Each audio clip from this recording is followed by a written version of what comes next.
जब मामला सब जुडिस है, तो सब जुडिस होने के बाद आप पब्लिक को परेशान करने के लिए आप बिहार में बंदी बुला रहे हैं। अब बताइए राहुल गांधी भी आ रहे हैं। अब राहुल गांधी संविधान की प्रति लेकर के चलते हैं। अब पता नहीं संविधान की प्रतियां उन्होंने पढ़ा है कि नहीं पढ़ा, मैं नहीं जानता। आधार व्यक्तिगत आइडेंटिफिकेशन का आधार है। भारतीय नागरिक होने का वो कार्ड नहीं है, पहचान नहीं है। सुप्रीम कोर्ट का आप आदेश कोई आदमी देखे नाम, हाँ उसका है, मैं मानता हूँ। ये हो सकता है मैं जो उत्तर दे रहा हूँ लोगों को ये लगे कि और ये कहाँ से कहाँ चले गए। आप नॉर्थ ईस्ट के राज्यों में जाइए ना, आधार कार्ड नहीं वहाँ भी चलता। वहाँ भारत निर्वाचन आयोग द्वारा जो हमारा कार्ड होता है वह कार्ड वहाँ मांगा जाता है। क्या जनता दल यूनाइटेड इस पूरी प्रक्रिया का समर्थन कर रही है? वो चुनाव आयोग के साथ खड़ी है। हम क्यों किसी का समर्थन करेंगे? भारत निर्वाचन आयोग ने जो कार्यक्रम जारी किया है उस कार्यक्रम के मुताबिक हम लोगों को जागरूक करेंगे। वैसे लोगों को डरना चाहिए जिनके पास कोई दस्तावेज नहीं है, वैसे लोगों का हम भी हैं, तो निकाल बाहर कीजिए। सोनी जी ने कहा, वीआईपी पार्टी के सुप्रीमो हैं, कि अति पिछड़ा गरीब दलित शोषित परिवार है, उन्हीं को सबसे ज्यादा दिक्कत होगा। आप भी अति पिछड़ा परिवार से आते हैं, तो जो बात वो कह रहे हैं उसे आप तो समझ रहे होंगे बेहतर तरीके से। मैं समझ रहा हूँ। उन्होंने ये भी कह दिया कि दंगा कर मैं आपको स्पष्ट बताऊं कि खास वर्ग के लिए राजनीति कर रहे हैं, और खास होने के लिए इशारा आप समझ गए। खास होने का मतलब 1 नंबर की कुर्सी, यानी खास वर्ग और खास होने के लिए राजनीति कर रहे हैं। इसका कोई तर्क है उन लोगों के पास? अब ये कुतर्क कर रहे हैं, इस तरह के कुतर्कों का जवाब। नमस्कार, आप लाइव बिहार देख रहे हैं। मैं हूं राजमोहन तिवारी। देखिए, बिहार में विधानसभा चुनाव से पहले निर्वाचन आयोग का एक फैसला इन दिनों सुर्खियों में, क्योंकि निर्वाचन आयोग ने बिहार के मतदाता सूची के विशेष गहन पुनरीक्षण का कार्य शुरू करवा दिया है, और उसके बाद विपक्ष की तमाम पार्टियां इसका विरोध कर रही हैं, और इसी के विरोध में 9 जुलाई को बिहार बंद बुलाया गया है। तमाम विपक्ष की पार्टियां उसमें शामिल होंगी, और बड़ी बात यह है कि राहुल गांधी भी उस दिन इस प्रदर्शन में शामिल होने पटना पहुंचेंगे। तो हमारे साथ इस मुद्दे पर बातचीत करने के लिए जेडीयू के प्रवक्ता अरविंद कुमार निषाद जी हैं। कैसे देख रहे हैं? क्योंकि बड़े गंभीर आरोप निर्वाचन आयोग पर भी लग रहा है, सत्ता पक्ष पर भी लग रहा है कि सत्ता पक्ष के इशारों पर निर्वाचन आयोग ये विशेष गहन पुनरीक्षण का कार्य करवाकर लोगों को वोट से वंचित कराना चाहता है। देखिए, इस देश में कोई ऐसा व्यक्ति, कोई ऐसी संस्था, कोई ऐसे राजनीतिक दल किसी व्यक्ति विशेष या समूह को वोट के अधिकार से वंचित नहीं कर सकता है। यह संवैधानिक अधिकार है। 18 प्लस के सभी युवक युवतियों को वोट देने का संविधान हमारा राइट देता है। तो यह आरोप बेबुनियाद है, नंबर 1। नंबर 2 कि भारतीय निर्वाचन आयोग संवैधानिक संस्था है। इसके अपने अधिकार भारत के संविधान में दिया हुआ है, और इसको कोई डिक्टेट नहीं कर सकता है। डिक्टेट कभी आज तक निर्वाचन आयोग हुआ भी नहीं है। स्वतंत्र निकाय के रूप में टीएन शेषन के समय इनके अधिकारों को लोगों ने जाना, और बाद के दिनों में 2005 में जब बिहार विधानसभा का चुनाव हो रहा था, तो उस समय स्पेशल ऑब्जर्वर के रूप में बिहार विधानसभा चुनाव कराने के लिए नियुक्त किए गए श्री केजे राव साहब। केजे राव साहब ने जो बिहार में चुनाव कराया, वह आज भी अविस्मरणीय चुनाव के रूप में लोगों के जेहन में, दिलो दिमाग में छाया हुआ है। क्योंकि हम लोग उन दिनों पटना एयरपोर्ट पर जब वो जा रहे थे तो कैसा मंजर हम लोगों ने देखा था। ये लोगों को भरमाने का और अपनी राजनीतिक रोटी सेकने का एक बहाना तेजस्वी यादव सहित अन्य विपक्ष के नेता इसको खोज रहे हैं। क्योंकि भारत निर्वाचन आयोग ने 1 जुलाई से 25 जुलाई तक पूरे देश में, पूरे बिहार में गहन मतदाता पुनरीक्षण का कार्यक्रम चलाने का फैसला किया है। तो जो कुछ भी त्रुटियां पॉलिटिकल पार्टीज, इंडिविजुअल्स वगैरह के माध्यम से मिल रहे थे, उन पर उन्होंने विचार करना भी प्रारंभ कर दिया, और कई ऐसे लोग सुप्रीम कोर्ट में मुकदमा भी कर दिया, जिनमें राष्ट्रीय जनता दल के प्रमुख नेता और राज्यसभा सांसद मनोज झा जी भी शामिल हैं, और भी लोग हैं जिनका जिनके हवाले से किया गया है, तो भाई उसकी सुनवाई 10 तारीख को है माननीय सुप्रीम कोर्ट के न्यायालय में, और आप 9 तारीख को बंद कर रहे हैं। तो भाई जब मामला सब जुडिस है, तो सब जुडिस होने के बाद आप पब्लिक को परेशान करने के लिए आप बिहार में बंदी बुला रहे हैं, बिहार के लोगों को तबाह करना चाहते हैं।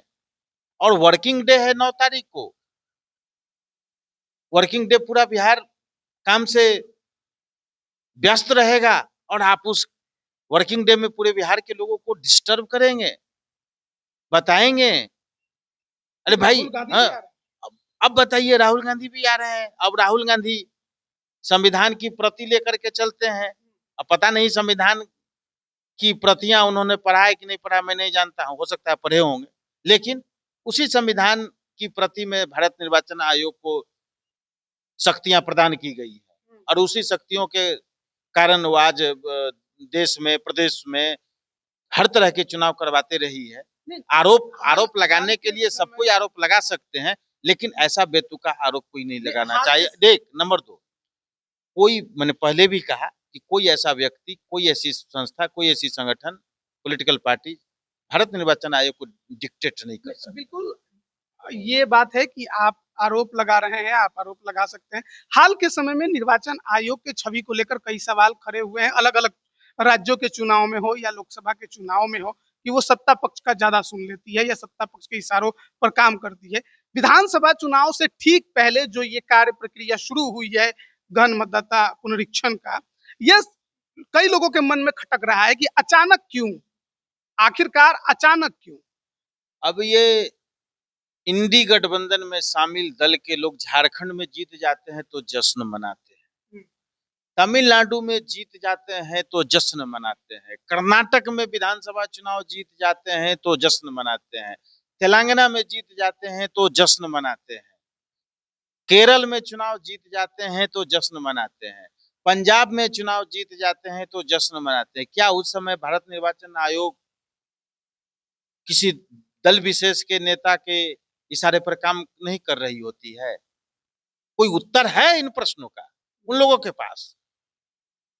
इस तरह के बेतुका आरोप, आप जनता के लिए काम नहीं करेंगे, आप जनता के लिए संघर्ष नहीं करेंगे, और बैठे बैठाए आप चाहते हैं कि सत्ता का हमको रसास्वादन हो जाए। एक और जो आरोप लगाया है निर्वाचन आयोग पर कि कई जो पहचान पत्र सरकार द्वारा मान्यता प्राप्त है, आखिरकार निर्वाचन आयोग उसे क्यों नहीं ले रहा है? जैसे आधार कार्ड, वो हर किसी के पास उपलब्ध है। बिल्कुल वाजिब सवाल आपने किया है। 11 दस्तावेज मांगे गए हैं पुनरीक्षण में। उस 11 दस्तावेज में एक जन्म प्रमाण पत्र है। तो आधार कार्ड जो बनता है तिवारी जी, तो उस आधार कार्ड में प्रमुख एक दस्तावेज जन्म प्रमाण पत्र होता है। बिना जन्म प्रमाण पत्र के आपका आधार कार्ड नहीं बन सकता है। तो जन्म प्रमाण पत्र जब आपसे मांगा जा रहा है 11 दस्तावेज में, तो आप जन्म प्रमाण पत्र दीजिए ना। एक मिनट, आप जन्म प्रमाण पत्र दीजिए, फिर आधार का डिमांड आप क्यों कर रहे हैं? एक, नंबर 2, आधार व्यक्तिगत आइडेंटिफिकेशन का आधार है। ये भारतीय नागरिक होने का वो कार्ड नहीं है, पहचान नहीं है। सुप्रीम कोर्ट का आप आदेश कोई आदमी देखे, लेकिन वोट देने का अधिकार उससे है। वोट देने का अधिकार है, लेकिन वोट देने का मूल प्रमाण पत्र निर्वाचन नाम, हाँ उसका है, मैं मानता हूँ, लेकिन आप जब आप जाइए, ये हो सकता है मैं जो उत्तर दे रहा हूँ लोगों को ये लगे कि और ये कहां से कहां चले गए। आप नॉर्थ ईस्ट के राज्यों में जाइए ना, आप जैसे ही आप जाएंगे सिक्किम और अंदर में, तो आपका आधार कार्ड नहीं वहां भी चलता, वहां भारत निर्वाचन आयोग द्वारा जो हमारा कार्ड होता है वह कार्ड वहां मांगा जाता है। क्यों? इसके पीछे भी लॉजिक है। भारत, अरे सुनिए, इसके पीछे भी लॉजिक है तिवारी जी, कि भारतीय नागरिक होने का प्रमाण है भारत निर्वाचन आयोग द्वारा उपलब्ध कराए गए इपिक नंबर और निर्वाचन आयोग का कार्ड, मतदाता पहचान पत्र। ये लोग बारीकी नहीं समझ रहे हैं। जैसे आईटीबीपी क्या है? तिब्बत, भारत से तिब्बत का जो सीमा रेखा है उसकी सुरक्षा के लिए आईटीबीपी है। एसएसबी क्या है, बीएसएफ क्या है? एसएसबी नेपाल से सटे हुए जो हमारा सुरक्षा है उसके लिए है, बीएसएफ पाकिस्तान से जो हमारा तो इसी पर हर चीज का एक क्राइटेरिया बना। सुनिए ना, हर चीज का ऐसी बात कही है कि जन्म प्रमाण पत्र होने से ही आधार कार्ड बनता है और जन्म प्रमाण पत्र की मांग की गई है। तो जब जन्म प्रमाण पत्र से ही आधार कार्ड बनना है तो फिर जन्म प्रमाण पत्र की मांग नहीं करना चाहिए, आधार कार्ड पर ही काम चला लेना चाहिए, क्योंकि उसके लिए तो लगा ही है उसे। खैर वो बात अलग हो गई, लेकिन हम जो बात कर रहे हैं मूल बात पे आते हैं कि क्या जनता दल यूनाइटेड इस पूरी प्रक्रिया का समर्थन कर रही है? जिस तरीके से ये प्रोसेस हो रहा है 25 दिनों में समाप्त करने का, इसका समर्थन कर रही है, वो चुनाव आयोग के साथ खड़ी है। वो क्या जो वोटर हैं उनके सामने जो परेशानियां खड़ी हो रही हैं दस्तावेज को लेकर, उनके खिलाफ में है, उनसे उनको कोई मतलब नहीं? देखिए, हम भारत निर्वाचन आयोग के स्पोक्स पर्सन नहीं है, हम जनता, मैं मेरी बात सुन लीजिए, हम कोई भारत निर्वाचन आयोग के प्रवक्ता के हैसियत से आपसे बात मैं नहीं कर रहा, हम जेडीयू के प्रवक्ता के हैसियत से मैं बात कर रहा। हमारा पॉलिटिकल पार्टी के रूप में यह काम है कि भारत निर्वाचन आयोग ने जो प्रोग्राम निकाला है उसके लिए हम जागरूकता कैसे चलाएं। कल ही हमारा साइकिल रैली पूरे बिहार में है। भारत निर्वाचन आयोग ने जो पुनरीक्षण का कार्यक्रम लाया है तो उसके लिए हम लोग अपने पार्टी के वर्करों के माध्यम से बताने जा रहे हैं, कहने जा रहे हैं, आम नागरिकों से, यहाँ के मतदाताओं से अपील करने जा रहे हैं कि आप इसमें सहयोग करिए, आप इसमें सुझाव दीजिए और लग भिड़ करके लोगों का पुनरीक्षण का काम कराइए। ये हमारा काम है। हम क्यों किसी का समर्थन करेंगे? भारत निर्वाचन आयोग ने जो कार्यक्रम जारी किया है उस कार्यक्रम के मुताबिक हम लोगों को जागरूक करेंगे, लोगों को बताएंगे, खुद भी बन रहे हैं, लोगों को आग्रह भी कर रहे हैं। ये हमारा कार्यक्रम है। हम ना कि हम इसको समर्थन कर रहे हैं, विरोध कर रहे हैं। लोगों को दिक्कत नहीं आ रही इस दस्तावेज को लेकर? जब कोई प्रक्रिया प्रारंभ होता है, सुविधाएं असुविधाएं ये तो लगी रहती है, इससे कौन इनकार कर सकता है? क्योंकि तो नहीं, आप मेरी बात, मुकेश सहनी जी ने कहा, वीआईपी पार्टी के सुप्रीमो हैं, कि अति पिछड़ा गरीब दलित शोषित परिवार है, उन्हीं को सबसे ज्यादा दिक्कत होगा। आप भी अति पिछड़ा परिवार से आते हैं, तो जो बात वो कह रहे हैं उसे आप तो समझ रहे होंगे बेहतर तरीके से।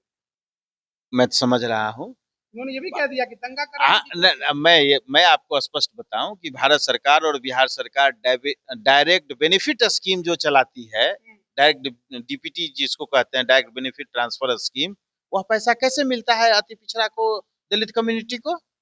उनका बैंक में अकाउंट है। आज भारत सरकार की ओर से प्रधानमंत्री जो आवास योजना का लाभ देने आ रहे हैं, तो डायरेक्ट बेनिफिट ट्रांसफर स्कीम के माध्यम से पैसा जारी करते हैं। वृद्धावस्था पेंशन योजना उसी के माध्यम से जाता है। उसमें सबसे ज्यादा कौन लोग लाभार्थी लोग हैं? जिनका बैंक में अकाउंट है। बैंक में अकाउंट उसी आदमी का बनता है जिसके पास अपना ये होता है, पासबुक भी मांगा जा रहा है सत्यापन कार्यक्रम में। तो क्या लोग कर रहे हैं, अब बताइए ना, इसका कोई तर्क है उन लोगों के पास? अब ये कुतर्क कर रहे हैं। इस तरह के कुतर्कों का जवाब फिलहाल तो मैं नहीं दे सकता हूं कि कहां दंगा हो जाएगा, कहां फसाद हो जाएगा। ये जनता बेहतर समझती है। जनता ऐसे नेताओं के वक्तव्य के भरोसे नहीं रहती है। जनता अपना काम करना जानती है। और जनता कैसे, आप जरा ये भी आप लोग पत्रकार हैं तो आप लोग जरा ये भी देखिए कि आज के तारीख में वृद्धावस्था पेंशन योजना का लाभ कितना बिहार के गरीब समाज का लोग ले रहा है, और प्रधानमंत्री आवास योजना का कितना गरीब लोग लाभ ले रहा है। कैसे बिना अकाउंट खोले हुए लाभ ले रहा है। प्रधानमंत्री ने जनधन खाता खोला है, पूरे देश के लोगों का जनधन खाता खुल गया है। कैसे खुल गया भाई? तो मेरा कहना है कि डिजिटलाइजेशन के दौर में हर आदमी के पास वह दस्तावेज आज के तारीख में है जो एक नागरिक के पास होना चाहिए। वैसे लोगों को डरना चाहिए जिनके पास कोई दस्तावेज नहीं है। वैसे लोगों का हम भी हैं, तो निकाल बाहर कीजिए। जिनके पास दस्तावेज नहीं है कैसे रह सकता है? तेजस्वी यादव कह रहे हैं कि खास वर्ग को टारगेट करने की कोशिश है। देखिए, तेजस्वी यादव खास वर्ग के लिए ही राजनीति करते हैं और खास होने की राजनीति, खास वर्ग के लिए राजनीति कर रहे हैं। और खास होने के लिए इशारा आप समझ गए, खास होने का मतलब एक नंबर की कुर्सी, यानी खास वर्ग और खास होने के लिए राजनीति कर रहे हैं। तो उनको तो इस खास होने के अलावा आम होने की कभी बात नहीं करते हैं। आम होने का मतलब आम जनता के बीच जाइएगा तब ना आम जनता को कौन सी परेशानियों का सामना करना पड़ रहा है, कौन से चीजों की जरूरत उनके उनके लिए है, उन चीजों का सामना तो तभी हो पाएगा जब उनके बीच आप सामान्य नेता के हैसियत से आप जाएंगे, तब पता तो चलेगा। जनता दल यूनाइटेड को निर्वाचन आयोग के इस फैसले से कोई दिक्कत नहीं है, वो एकदम निश्चिंत है, किसी प्रकार का कोई आप लोगों को इसमें मैंने प्रॉब्लम आपको पूर्व में ही बताया कि स्वतंत्र संवैधानिक इकाई नहीं? है, वह जो कार्यक्रम लाती है उसको पूरे देश के नागरिकों का ख्याल है निर्वाचन आयोग को। और हर देश में कहीं नहीं छांटने की बात है नहीं ना, नहीं नहीं, जाने की हर बात नहीं देश हो रही में, है। अरे भाई हर देश में कहीं ना कहीं चुनाव होता है, पुनरीक्षण का कार्यक्रम होता है। 2003 में भी लालू राबड़ी के राज में भारत निर्वाचन आयोग ने मतदाता पुनरीक्षण का कार्यक्रम चलाया था और संभवतः 29 दिनों में पूरा कर लिया गया था। दैनिक जागरण ने एक सप्ताह पहले फ्रंट पेज पर संबंधित न्यूज छापा था। उस समय तो डिजिटलाइजेशन का दौर नहीं था, मोबाइल नहीं था, कंप्यूटर नहीं था। 2003 में कैसे हो गया इतने बड़े पैमाने पर, यह विचारणीय। जरा तेजस्वी यादव जी से यह मेरा सवाल है कि आपके माता पिता के राज में 2003 में सफलता पूर्वक भारत निर्वाचन आयोग ने कर लिया, कैसे कर लिया, जवाब दें। जी, बिल्कुल, बहुत-बहुत धन्यवाद आपका हमारे साथ आपको जुड़ने भी के बहुत लिए। बहुत धन्यवाद। तो जिस तरीके से विपक्ष आरोप लगा रहा है निर्वाचन आयोग पर हो या बीजेपी के बी टीम काम करने को लेकर जो बात कही जा रही है, और 9 जुलाई को जो बिहार बंद उनके तरफ से बुलाया गया है, उस पर हम जनता दल यूनाइटेड के जो प्रवक्ता हैं उनकी राय ले रहे थे। आप इस पर क्या सोचते हैं, कमेंट करके जरूर बताएं। आप सभी का बहुत-बहुत धन्यवाद।